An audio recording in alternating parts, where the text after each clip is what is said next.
Strange tales told by a Dubliner. Be Turlock on me. Story number 1. The Whispering in the Pipes.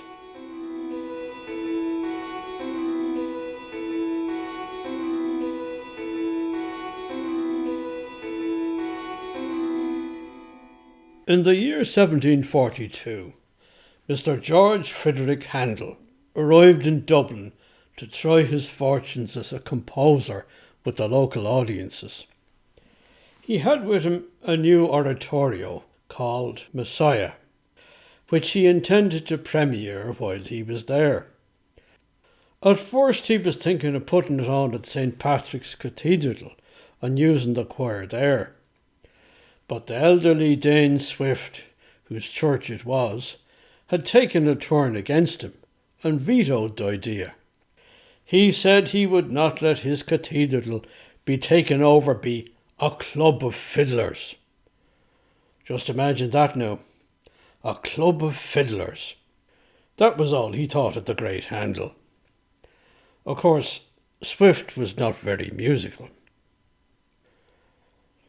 In spite of this rebuff, Handel's contacts in Dublin managed to recruit a batch of singers from St Patrick's and another batch from Christ Church up the hill to make up a chorus. There was a new music hall that had recently been built on Fishamble Street, near Christ Church. The acoustics were very good, and it was decided that the Messiah would be performed there. Yet Mr. Handel needed an organ to practice on as he prepared his usual concerto performances and put the finishing touches to his oratorio. He was accommodated at St Michan's church across the Liffey. This was an old medieval church, but it had a good, fairly new organ that had been built about 20 years before. This was a suitable arrangement, thought Handel the first time he went there, for it was a quiet, small church, and he would not be disturbing anyone on weekdays, or worse still, attracting an audience as he might at one of the cathedrals. Waiting for him at the appointed time was Mr. Woffington, the titular organist at St Michan's, who in turn introduced him to Mr. Wilson, his deputy and choirmaster, who, being a strong, strapping fella, also earned some money working the bellows. When Mr. Woffington had shown him the organ and gone discreetly about his business, Handel sat down at the two-manual console, with the burly Mr. Wilson seated with the bellows to one side of the organ loft. Handel gave a nod to Wilson, and he began to pump air into the pipes. Handel now tried out the organ and got used to the sound of it.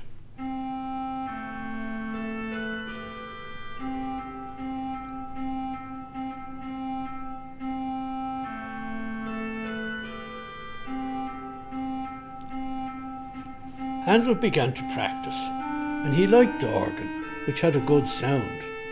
It was quite like the small organs he had grown used to playing in churches and concert halls in England. This was the kind of organ he would use for his performances of instrumental music at the Fishamble Street Theatre, and eventually for his Messiah once the parts were all ready and copied. When he practiced like this in the church on weekday afternoons, his only company was the quiet, stolid Mr. Wilson, who patiently worked the bellows as he played. Sometimes Mr. Wilson had to leave him and go away to attend to other duties for a while, but Handel did not mind this, as he was used to practicing on a mute organ when he had to. He could practice difficult bits of fingering over and over till he got them right, and all the while he was just imagining the music that should be coming out. But one thing he found odd when he sat alone in the organ loft at the old church. He could sometimes hear an odd sound coming from the organ pipes. If he was playing mute at the time, he would stop, wondering if the action of the keys alone was causing sounds in the pipes. But no.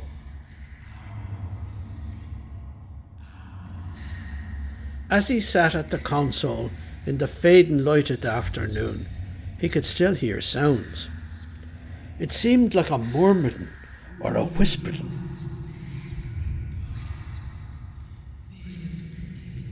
Could it be the wind outside? Could it be rats scurrying around the walls? No, this was a sound in the organ pipes, and it was a human sound, whispered or muttered by an unseen speaker, or perhaps a chorus of speakers. If words were being spoken, he couldn't hear them, or even guess what language they were in. But he heard this indistinct murmur, and he heard it often. When Wilson put in an appearance again, Handel asked him about it. Mutterton, Wilson echoed with an air of scepticism. Just listen, man, said Handel excitedly. They both stood stock still and listened. For a long time there was silence. Then Handel fancied he heard voices whispering again in the pipes, but then it died away fairly soon. Can't say as I hear anything, sir, remarked Wilson, but he seemed eager to get back to his bellows. Whenever Handel was seated alone at the organ console, he kept hearing the strange whispers. Sometimes it sounded like humming or singing. These were no rats. Perhaps it was still the wind moaning in the rafters. A few days later, Mr. Woffington stopped by to see how Handel was doing. Handel tackled him about the odd sounds. Mr. Woffington, he said, you are the regular organist here. Have you noticed a strange whispering or murmuring sound in the pipes when you are not playing? Can't say I have, Mr. Handel, said Woffington, though he looked away when he said it. Well, I am hearing something. Damn it, sir, I am a musician, with highly trained ears and a brain to match. Surely I am not imagining it. I tell you, I am hearing things in those pipes, unless you think I have taken leave of my senses. Lord, I wouldn't dream of suggesting that, Mr. Handel, replied Woffington, doing his best to propitiate the German. It could be anything now, couldn't it? This is a very old church. It goes back to the Normans, in fact. You know how the wind blows through cracks in walls and roofs, and indeed how wooden furniture sometimes creaks and moans for no apparent reason. And of course we do have plenty of rats about. Damn the rats, sir, said the irascible maestro. I tell you it's no rats I am hearing, but human voices. Do you think I don't know human voices when I hear them? At this point, they heard Wilson coming up the stairs to the organ loft to do his bellows duty. Woffington was clearly glad at the interruption. He and Wilson exchanged a meaningful glance. I must be off now, Mr. Handel, said Woffington, but rest assured that I'll mention this curious matter to the vicar. Handel was eager to resume his practice hour, and so he sat down at the console and he nodded to Wilson to start operating the bellows. The organ responded so well to his touch now as he played a movement of his own composition that he immediately began to enjoy himself and thought no more of the whispering he had heard.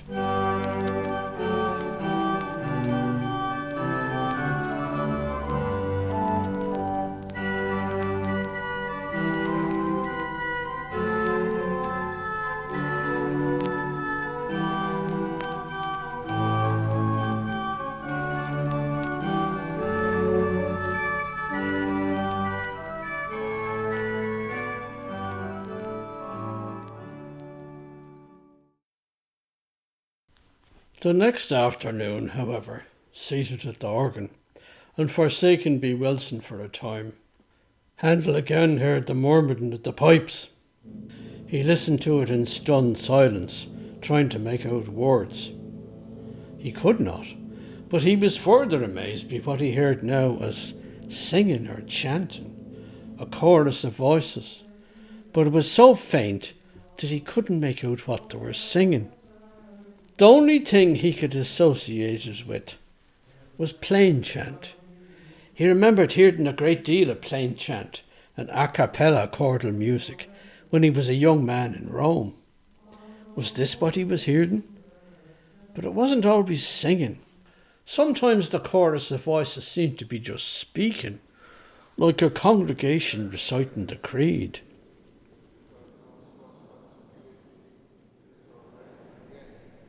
He laid his head in his hands. Could he be going mad? Or had he just been working too hard on his Messiah?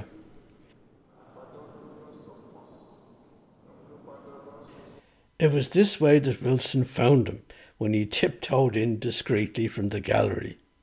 Handel turned around and saw the man staring at him in what seemed to be a mixture of guilt and amazement. "Ah, there you are, Wilson," said Handel with a heavy sigh. "Let us begin then." And without further ado, he pulled himself together with an effort and turned to his music papers on the stand before him.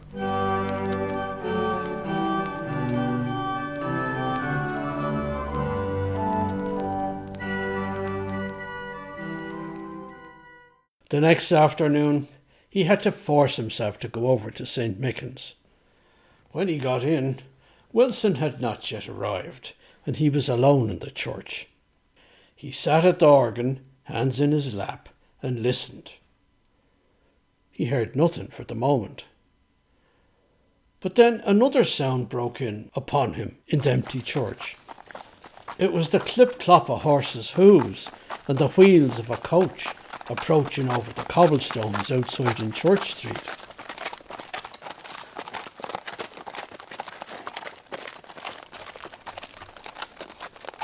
A coach drew up at the entrance, and soon the door opened.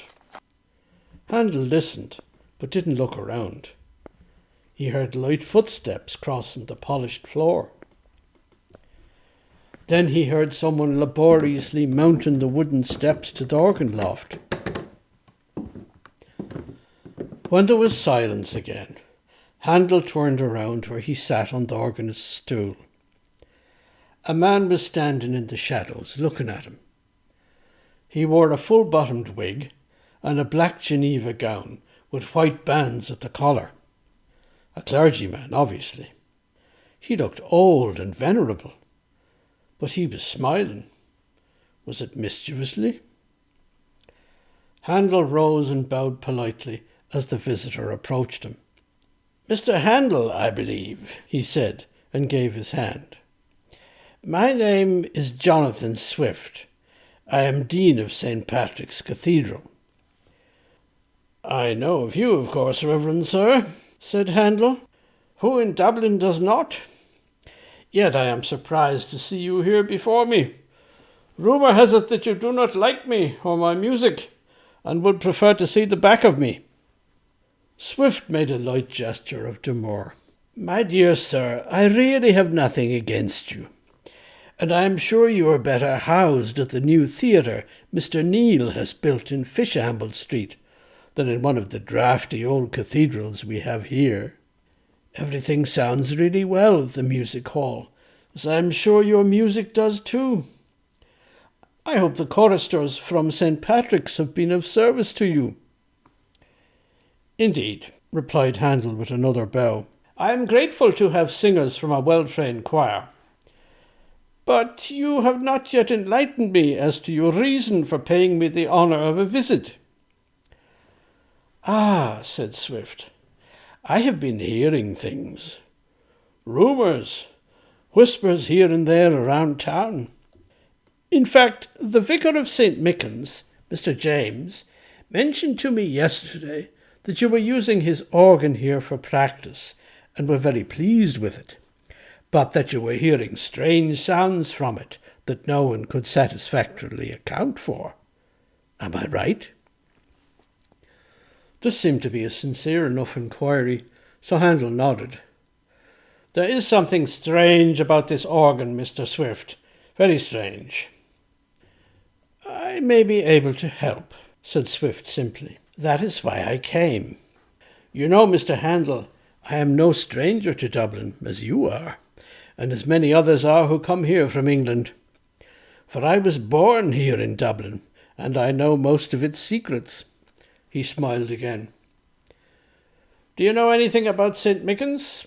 Any secrets?" "St Michan's is an interesting place," replied Swift. "In fact, it's the oldest parish church in Dublin. It was built in the 11th century, well before the coming of the Normans. Of course, much later it became Protestant, and the church as it stands now was rebuilt on the foundations of the old in the time of King James II, of all people." He smiled. "Plenty of history here. Plenty of secrets." "Well, sir," said Handel somewhat impatiently, not sure where the conversation was going, "I have uncovered one secret here. There is a strange whispering or murmuring, and even faint singing of human voices that I hear in the organ pipes. Explain that to me if you can. Unless you think I am mad." "Oh, no, Mr. Handel," replied Swift. "I am sure you're not mad. People around Dublin say that I am mad. They have been saying it since I was a young man, and they say it even more now. It may be true, but you will not hold it against me." Handel smiled broadly in spite of himself. "Sir, you are very frank, but perhaps you can help me out with this annoying problem, this whispering in the pipes. Why, if you listen, you can perhaps yourself hear it, for I am hearing it now." The two men fell silent, and sure enough, the pipes of the organ were peopled with a strange sound of faint human voices. "Do you hear it, Mr. Swift?" asked Handel tensely. "Yes, I do," said Swift. "Some old secrets are arising here. I told you how old this place is." "But the organ is quite new," Handel objected. "Woffington told me that it was built and installed no more than 20 years ago. I can tell it's a good modern organ. It responds very well to the touch, and the stops are all very good. There's nothing old here." "Ah, but the organ is built against the wall of the church, high up, and it is well positioned to absorb occult influences." "What sort of occult influences?" "Voices that long ago established themselves in the masonry, all the way down to the crypt below. Mr. Handel, have you heard of an aeolian harp?" "Why, yes," said Handel. "I read about it in the works of the learned German Jesuit, Athanasius Kircher of Rome. He lived a century ago, but he studied many branches of learning, including sound, and the way sound travels through spaces. I heard about him often enough when I was living and working in Rome as a young man. Yes, an aeolian harp is an instrument that no musician needs to play, but that picks up sound from the winds that pass by. The wind plays on its strings, yes? But how can an organ be an aeolian harp? Do you think wind is blowing in from somewhere into the pipes?" "Not necessarily," said Swift. "I talked about occult influences. Sounds may be emanating from these walls, and the pipes pick them up and amplify them." "How can that be?" said Handel thoughtfully. "These walls in here, like the one the organ rests on, are no more than 50 years old. You said so yourself, did you not?" "Quite right," said Swift in reply. "But there are walls and foundations on which these walls are built. I am thinking of the crypt. That is over 7 centuries old." "You mean that sounds are coming up from the crypt?" asked Handel. "I do. Echoing in the crypt itself, perhaps, and mounting through the rubble in the walls, till the organ pipes hum with them. You have heard of whispering galleries, no doubt." "Ah, that was Athanasius Kircher again," said Handel, nodding. "I remember that he was the one who explained the whispering galleries in Rome and how they worked. A sound originating in one place could bounce off walls until it was heard in another place in the building, and only in one place." It is as you say, replied Swift. Now some such principle must be at work here. Handel stared at him and was about to speak. Just then the whispering started again. It was a chorus. In fact, it was a chorus, singing or chanting. My God, said Handel. It is so, replied Swift. It's coming from the crypt, all right. Are there people singing down there? No, there were. No one living is there to sing now. Very well, said Handel, with sudden resolution. Let us go down there. You lead the way. Then we can confront this power, whatever it is. Are you sure you want to go down to the crypt? Swift asked. That way lies madness. I would rather see both of us mad, Reverend Sir, growled Handel darkly, than to leave this secret unexplained.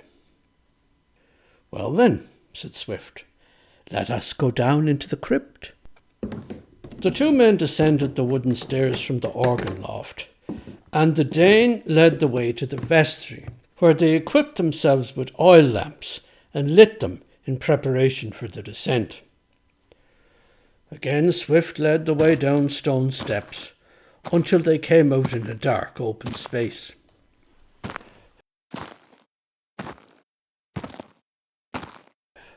Now we are in the crypt, Swift said, his voice descending to a theatrical whisper.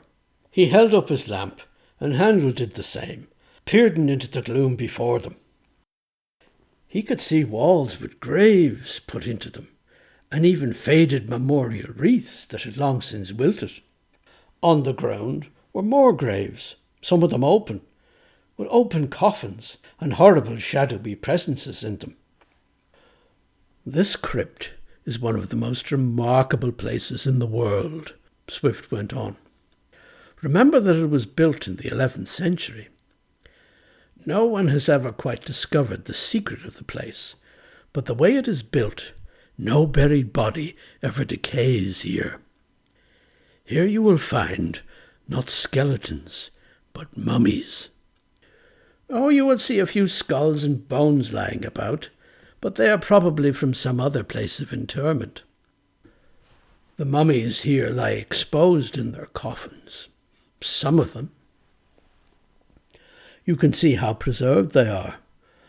Their skin has shriveled up, but it is still there, and their organs are shriveled up inside them. So they are not like the fabled Egyptian mummies that so fascinated our old friend Athanasius Kircher. No, they are not embalmed by men, but by the hand of nature itself. Nothing has been taken away, nothing rearranged, no mysterious unguents applied to the decaying flesh or innards. The bodies here are dead, but not quite, only preserved for the ages in a state between life and death as we know it. The secret of the place is, who knows? Perhaps it was the properties of the earth here, of the stone, the limestone, that was used to build the crypt. Perhaps some hermetic sealing that the first builders knew about and used. Many have wondered about it. I heard of a local doctor before my time who was fascinated by the properties of the crypt, so that he left the carcasses of one or two freshly slaughtered animals down here as an experiment. The animal carcasses were preserved for years, just like the humans. He chuckled in the gloom. There is no moisture down here. The air is perfectly dry, and that is enough to prevent decay and make these corpses into mummies. Look, he said, advancing several steps. Here is a very well-preserved specimen. They call him the Crusader, and perhaps he is that old. See his leathery face and grinning teeth, his leathery flesh and limbs. Handel bent over the coffin that Swift had been illuminating with his lantern, adding his own light now, and he gazed in horror. It was just as Swift had said.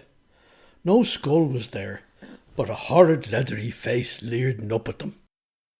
The body lay on its back, its long legs stretched out, its arms by its sides. "Go on," said Swift. "Take its hand in yours for a moment.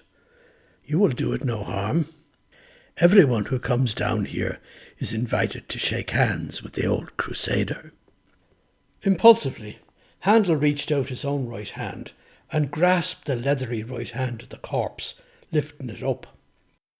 He could feel the leathery tatters of flesh and the bony skeletal hand beneath.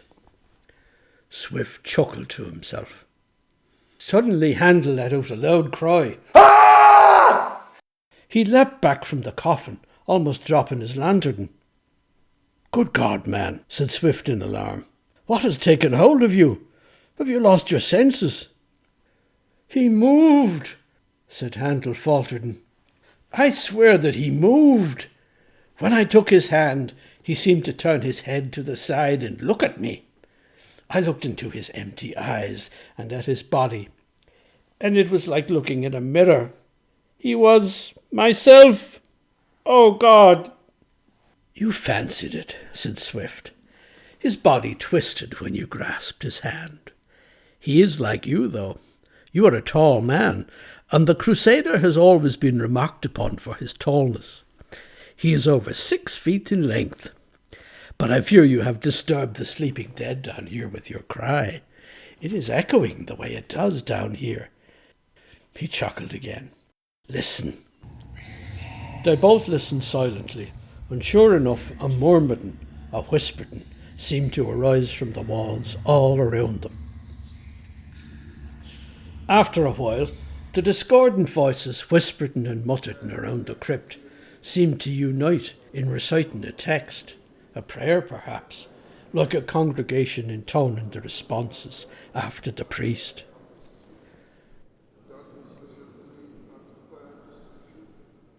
Finally, the voices broke into a chant. The two men listening could hear it now distinctly. It was the Dies Irae.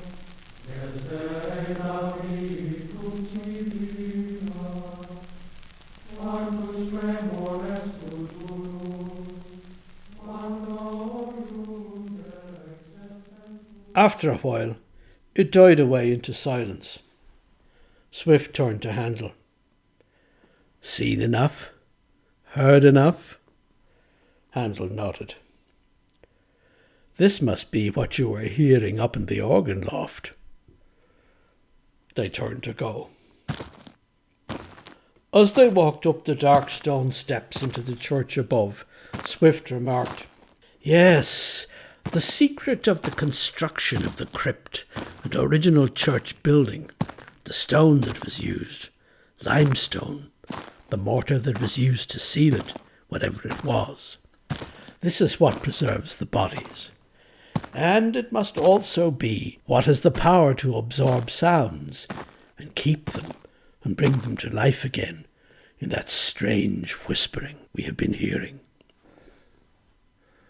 The two men deposited their lanterns in the vestry and walked back up into the organ loft.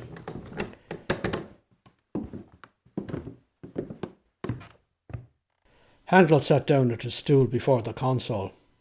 He was pensive. "Well," said Dane Swift, "I trust I have been of some service. I may not have got rid of the whispering in the pipes, but I was able to show you the cause of it." "Indeed, sir," said Handel, "indeed." "It has clearly given you pause for thought, Mr. Handel. I dare to hope that the thoughts are good." "This remarkable organ," said Handel, turning to face the Dane, "has reminded me of something very important about the art of music. It is that there is never really silence, never a time when there is no music. Why, we learn music from hearing the music made by others. A child learns music at first from the music played, or at least the song sung, by his parents in his household. How important this is to remember when you compose music, as I do. There is really no new music. he said, gesturing at the pile of manuscript notes for the Messiah he had been working on. Every generation makes its own music, and I suppose it is always a new kind of music. Our music is different from what they played 100 years ago. No one plays that music now. When I was in Rome as a young man, I heard the a cappella style of choral music they were still practicing. It had not changed much for a century or more. But that was an exception. Who knows about this? He said, gesturing at the manuscript notes for the Messiah again.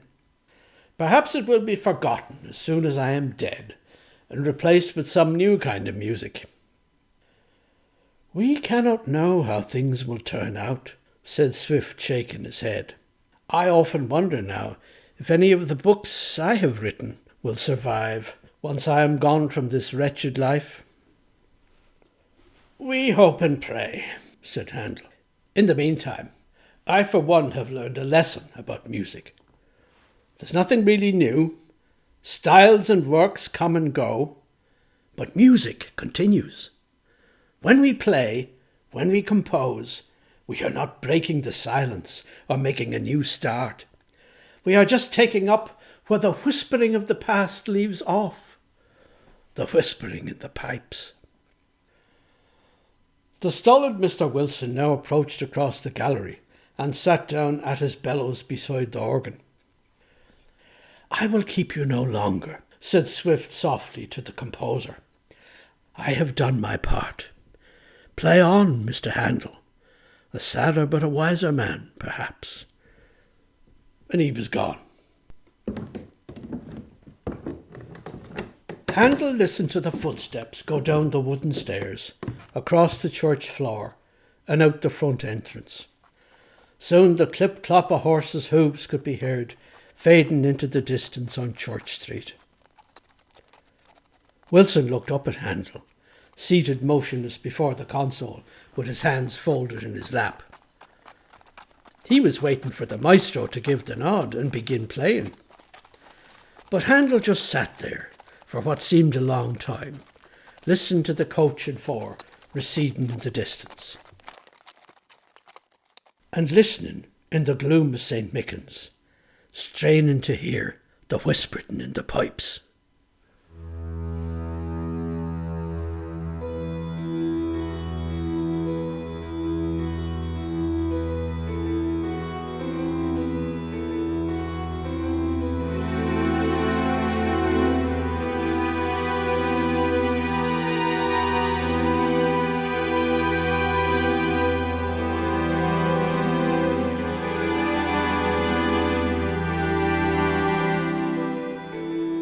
You have been listening to The Whispering in the Pipes by Turlough Conmee from a new series, Strange Tales Told by a Dubliner. Remember to like, subscribe, share and comment.